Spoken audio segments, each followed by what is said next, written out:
Шаршембе күнгө алынган жаңылыктар топтому менен тааныштырып ынтымакта кабарлар. Саламатсыздарбы? Алгач бүгүнкү чыгарылыштан кыскача түрмөк.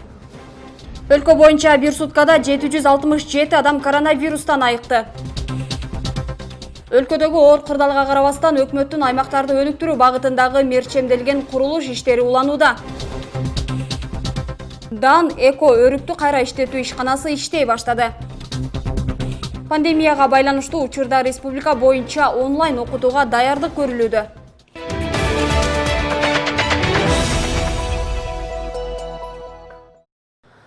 Кыргызстанда акыркы суткада 569 адамдан коронавирус табылды. Бул тууралуу коомдук саламаттыкты сактоо башкармалыгынын башчысы Айнура Акматова брифинг учурунда билдирди. Бул оору менен 11 адам ажал тапты. Айнура Акматованын айтымында Нарын, Талас жана Ош облусунда өлүм учурлары катталган эмес. Ал эми өлкө боюнча 767 адам коронавирустан айыкты. Жалпы айыккандардын саны 29510го жетти. Ошондой эле күз айларында кайталанышы мүмкүн делген коронавирустун экинчи толкунуна өкмөт даярдык көрүп, анын алкагында вирус менен күрөшүү үчүн адистерди окутуп жатат. Кыргызстанда 18 000 медицина кызматкери кайрадан даярдыктан өткөндүгү айтылды. Президент Сооронбай Жээнбеков Ливан Республикасынын президенти Мишель Аунга Бейрут шаарында жарылуудан адамдардын каза болгондугуна байланыштуу көңүл айтты. Кыргыз Республикасынын элинин жана жеке өзүмдүн атымдан Ливандын борбору Бейрут шаарында болуп өткөн кырсыктын кесепетинен адамдардын каза болгондугуна байланыштуу терең кайгыруу менен көңүл айтам. Кыргыз эли каза болгондордун жакындарына кайрат айтат жана алардын орду толгуз жоготуу азасын тең бөлүшөт. Бардык жабыр тарткандардын тез сакайып кетишин тилейм деп айтылат көңүл айтуу телеграммасында. Президент Сооронбай Жээнбеков бүгүн 5 августта Дүйнөлүк банктын Кыргыз Республикасындагы туруктуу өкүлү Болорма менен өлкөдөгү анын миссиясы аяктагандыгына байланыштуу жолугушту. Мамлекет башчысы Болорма Дүйнөлүк банктын Кыргыз Республикасындагы туруктуу өкүлү катары жегердүү жана жемиштүү иши үчүн ыраазычылык билдирип, анын Кыргызстандын социалдык экономикалык дараметин бекемдөөдөгү, айрыкча өлкөдөгү коронавирус инфекциясынын жайылышына байланыштуу кризистик мезгилдеги жеке салымын белгиледи. Сиз Кыргызстан менен Дүйнөлүк банктын ортосундагы кызматташтыкты өнүктүрүүгө жана кеңейтүүгө сезилерлик салым коштуңуз. Аймактарды өнүктүрүүгө, өлкөнү санариптештирүүгө, инфратүзүмдүк долбоорлорду ишке ашырууга жана балдарды колдоого байланыштуу Кыргыз Республикасынын стратегиялык демилгелерин колдогонуңуз үчүн өзүнчө ыраазычылык билдирем деп белгиледи. Ош шаарында жаңы курулуп жаткан оорукананын иштери жүрүп жатат. Учурда курулушчулар эски имараттарды бузуп, жерди тегиздеп бүтүп калышты. Инфекциялык борборго айлана турчу бул ооруканада бардык шарттар түзүлүп, заманбап техникалар менен камсыз болушу күтүлүүдө. Курулуп жаткан ооруканага дагы кандай шарттар түзүлөт, кийинки тасмадан көрө аласыздар. Өлкө башчынын тапшырмасы менен Ош шаарына курулуп жаткан жаңы оорукананын курулуш иштери азыркы учурда кызуу жүрүүдө. Аталган оорукана жалпы 3 бөлүмдөн туруп, 100 орундукка ылайыкташат. Ал эми бүткөрүү үчүн 1 ай убакыт берилген.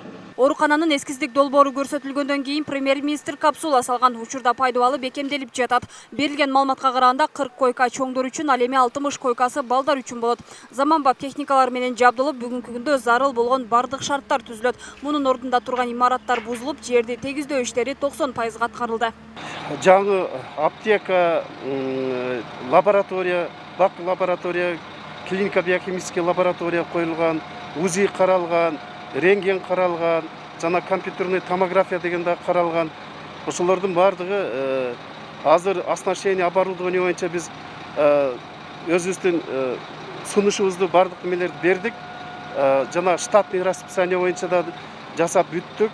Аларды өткөрдүк. Эми азыр Минздравда өкмөттүн кароосунда болуп атат да. Оорукананы аппараттар менен камсыз кылуу үчүн Саламаттыкты сактоо министрлиги тарабынан иштер жүргүзүлүүдө. Дарыгерлердин айтымында буга чейин шаарда чоңдор үчүн инфекциялык оорукана жок болгондуктан бейтаптардын баары облустук ооруканага кайрылышчу. Эми бул оорукана бүткөрүлсө, шаардыктар үчүн абдан пайдалуу болмок дешет. Инфекциялык борборго айланса, Саламаттыкты сактоо тармагында жылыш болот деп үмүт кылышат. Булар бардыгы бир бүтөт да, бир ачылат да. Бир ачылса, биздин шаар үчүн өтө эле чоң медицина тармагында именно инфекционный службада өтө чоң жылыш болот.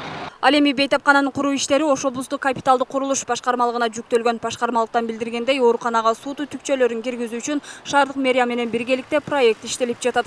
Курулушчулар 3 этап менен дем алышсыз иштөөдө. Айтылган мөөнөткө бүткөр берүү үчүн болгон аракеттер көрүлүп жатат. Эң башкы максат оорукананын сапаттуу курулуусу. Болушунча биз тез бүтүрүп, ушу ишке киргизгени бизде кызыктарбыз да. Бул өзү оорукана ошо жеңил эмеден бүтөт, жеңил конструкциялар менен бүтөт, тез арасында бүтөт. Ошон үчүн ошо 1 ай деп айтылган ошол себептен. Болушунча тез азыркы убакта уже бетон иштери да уже башталып, уже алына баштады. Кошумчага кетсек, 100 орундуу оорукананын сметалык баасы 18 миллион сомго мерчемделген. Бишкек шаарында да дал ушундай 100 орундуу оорукана курулат. Буга чейин өкмөт башчы президент менен болгон сүйлөшүү учурунда заманбап оорукана куруу боюнча айткан болчу. Анда 20 реанимациялык орун болушу шарт. Мимоза Жаныбек кызы, Бексултанабиев, Ынтымак.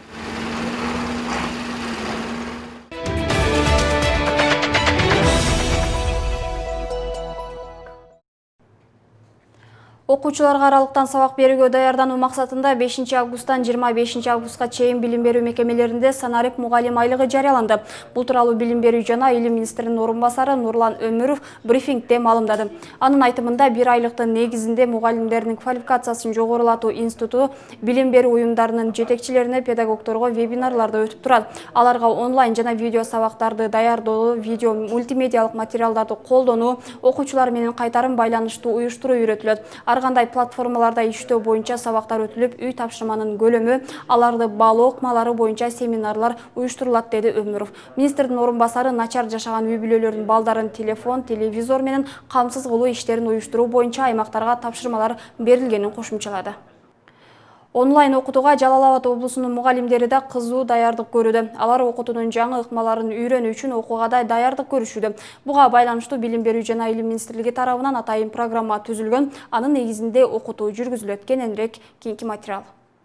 Жаңы окуу жылынын башталышына да аз гана убакыт калды. Андыктан билим берүү жана илим министрлиги башталгыч класстарды мектепке барып окушун билдирген. Ага карата билим берүү мекемелеринде азыртан даярдык көрүлүп жатат. Жаңы окуу жылына азыр бизде министрлик тарабынан 3 вариантты сунушталат.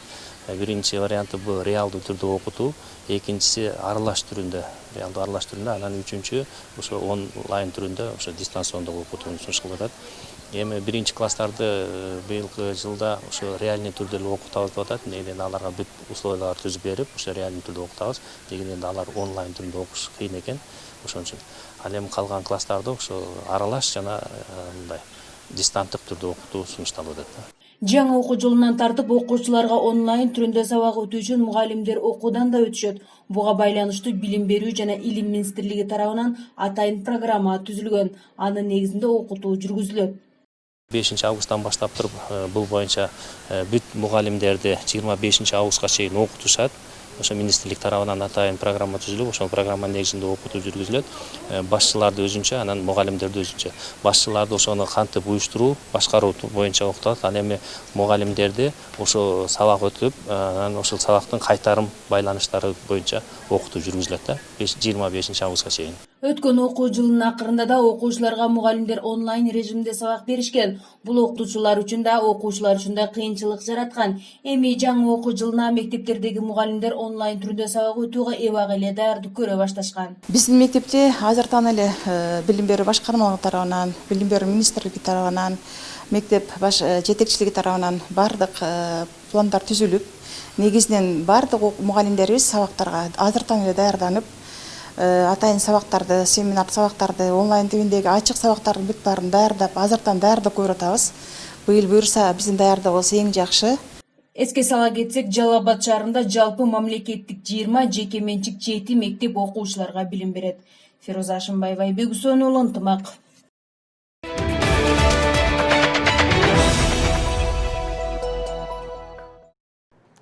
Өлкөдөгү оор кырдаалга карабастан өкмөттүн аймактарды өнүктүрүү багытындагы мерчемделген курулуш иштери уланууда. Учурда Талас районунун айыл аймактарындагы эски жолдорду асфальттоо жумуштары кызуу жүрүп жатат. Жолдорду асфальттоо үчүн каражат мамлекет тарабынан капиталдык салымдардын эсебинен бөлүнгөндүгүн жолчулар билдиришти. Эски жолдорду жаңыртуу аракети кандай жүрүп жатат, бул туурасында кабарчыбыздын тасмасында.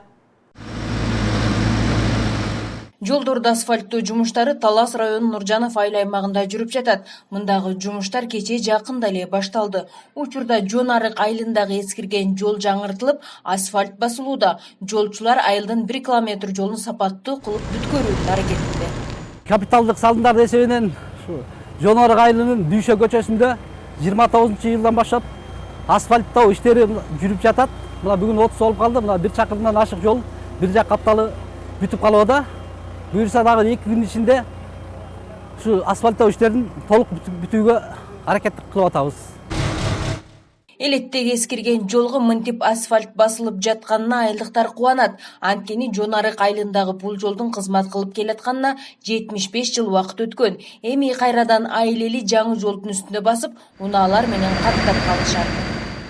Бул жол тиги Нуржанов 75-жылдары салдырды эле, ошондон бери каралбай калган. Баары чукул, маршрут каттайт, уңкул-чуңкул өтө албайт. Бул жасап атканыңарга рахмат айнабай. Мына мен ошол жердин тургуну болом. Тынышып оморкулмун. Мен де ушул жерде 40 жыл чабан болуп иштедим. Мына ошо 75-жылдан бери мына быйыл жаңы оңолуп атыптыр. Жакшы бугулганыңар үчүн рахмат айнабай. Аймактарды өнүктүрүү программасы боюнча быйыл Талас районунда жалпы 3 километр жол асфальтталат. Анын бир бөлүгү азыр Жон Арык айылында ишке ашууда.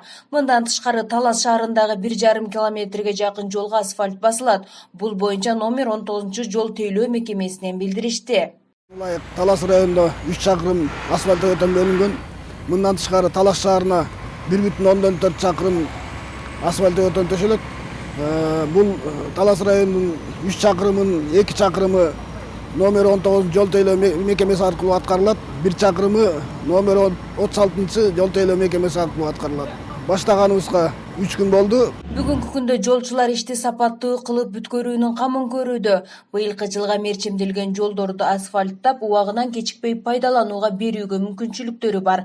Каражат убагында бөлүнсө, иш дагы эрте бүтөт. Капиталдык салымдар эсебинен курула турган жолдорго номер 19 жол тейлөө мекемеси 2 чакырымды бүткөрөт. Бул 2 чакырымга 10 миллион каражат бөлүнмөкчү.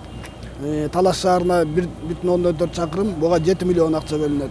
Ушул каражаттар жарым-жартылай бөлүнүп атат, анан толук бөлүнсө убагында бүткөрөбүз деп убада беребиз. Мындагы жумуштар азыркы кырдаалга карабастан жүрүп жатат. Эски жолдорду асфальттоо жумуштары аймактарды өнүктүрүү программасынын алкагында ишке ашууда. Фероза Ашымбаева, Айбек Үсөнұлы, Ынтымак. Дан Эко ишканасы өрүктүн шербет, таттуулар жана косметикалык каражаттарды чыгара баштады. Жакынкы убактарда өндүрүлгөн продукция өлкө ичиндеги дүкөндөрдө сатыла баштайт. Ишкана керектүү техникалык каражаттар менен камсыздалган, ошондой эле жумушчу орундардын санын көбөйтүүгө шарт түзүлүп жатканын айтышты. Учурда ишканада жалпы 4 жумушчу иштейт. 2017-2023 жыл ичинде аймакты өнүктүрүүгө багытталып, Баткен шаары боюнча жыл башынан бери 6 ишкана ачылып ишке кирди. Мындан сырткары жыл аягына чейин текстиль багытында да ишкана ачыла турганы пландалууда. Көп жылдан бери өрүктү кайра иштетүүнү ойлоп, техникалык каражат менен камсыздоого каражат жана убакыт кеткенин Бекболот мырза жакшы билет. Мындан улам өрүктү кайра иштетүүнү ойлоп тапкан. Каарманыбыз бул ыкманы 2016 жылдан бери ойлонуп келген. Бүгүн мынтип ишке ашып турганын кубануу менен айтып берди. Эми өрүктөн көп продукция чыгарып, чет жактарга экспортко чыгара баштайт. Азыр эми ошол ар бир технология чыккан продукциянын кеңейтебиз деген бир экинчи этапка келдик. Буюрса ошол эле мезгилде Кыргызстандагы жалпы эле Кыргызстан боюнча дүкөндөргө чыгалы деп биринчи тестовый соодаларды аракет кылып баштадык. Бул Ош шаарына, Жалал Абад шаарына, жакынкы аралыкта Бишкекке жиберели деген ойлор пикирлер турат азыр. Шербеттин чыгарганын белгиси дагы бул баягы бизде ошол эле дыйкандын өрүгүнү сатууда неме өрүктү жөн алганда күнүгө жебеген тамакта канчалык жакшы болбосун, бир өтө таттуу болгондуктан башка себептерден бул күнүлүк жеген тамак эмес. Биз ошол нерсени күнүгө пайдалануучу тамакка өткөрөлү дегенбиз да. Ал эми ишкер Айбек Элчибеков пандемияга байланыштуу продукцияны сатуу кечишкендигин айтып өкүнөт. Бирок мамлекеттин колдоосу менен ишкана өз ишин ийгиликтүү баштаганына ыраазы. Азырынча өндүрүлгөн продукциялар ички рынокко чыгарылат. Биз ушуга чейин көп пландарды койдук эле. Ушу шаарга чыгуу, чоң шаарда, мисалы Бишкек, Ошторго сатууну пландаштырдык эле, бирок ошол биздин пландарыбызга кичине корректива киргизип койду пандемия. Мэрияга жакшы колдоолорду көргөзүп атышат. Атактап айтканда, ушул жакында эле ушул жеңилдетилген кредит алдык биз Айыл банктан. Ал кредит өтө чоң жардам берди биздин жумушка. Себеби ички рынокто өтө потенциалыбыз жогору. Мисалдап айтканда, бизде канча окуу жайлар бар, мисалы мектептер, ошондой эле аскер бөлүктөрү бар. Бүт баарында ошол биздин чыгарган продукцияны иштеткенге мүмкүнчүлүктөр бар да. Баткен шаарынын биринчи вице-мэри Алихан Ураимовдун айтымында өндүрүш жана башка багытта жеке ишкерлерден сунуштар түшүп жатат. Аларга бере турганга даяр жерлер бар экендигин билдирип, бардык шарттар түзүлө тургандыгын кошумчалады. Ошондой эле жергиликтүү калкты жумуш орундары менен камсыздоо башкы планда турат. Промзона деп коебуз, ошол жактан 172 гектардан ашык жер трансформацияланып бүгүнкү күндө даяр турат. Коммуникациялар тартылган, сууга, канализациялар баары тартылган. Эгер кандайдыр бир жеке ишкер ошол жерге өндүрүш ачам деген болсо, биз бүт шарттары менен жерди бөлүп берүүгө даярбыз. Ишкерлерден кайрылып атат. Бүгүнкү күндө бир топ сунуштар бар. Анын ичинде масштабтуу дагы сунуштар бар, чоң өнүктүштөр боюнча сунуштар бар. Анын баары каралып, биз тараптан эч кандай тоскоолдук жок. Жерди бөлүп берүүгө даярбыз. 2017 жылдан 2023 жылга чейин аймакты өнүктүрүүгө багытталып, Баткен шаары боюнча жыл башынан бери 6 ишкана ачылып ишке кирди. Мындан сырткары жыл аягына чейин текстиль багытында да ишкана ачыла тургандыгы пландалууда. Нурай Медиресова, Жыргал Абдижалил уулу, Ынтымак, Баткен облусу. Күндүн маанилүү окуялары мына ушулар түздү. Ушул жана башка жаңылыктарды Ынтымак ЧКТ сайтынан жана Ынтымактын социалдык тармактагы баракчаларынан күзөтсөңүздөр болот. Сиздер менен коштошом, кечиңиздер көңүлдүү улансын.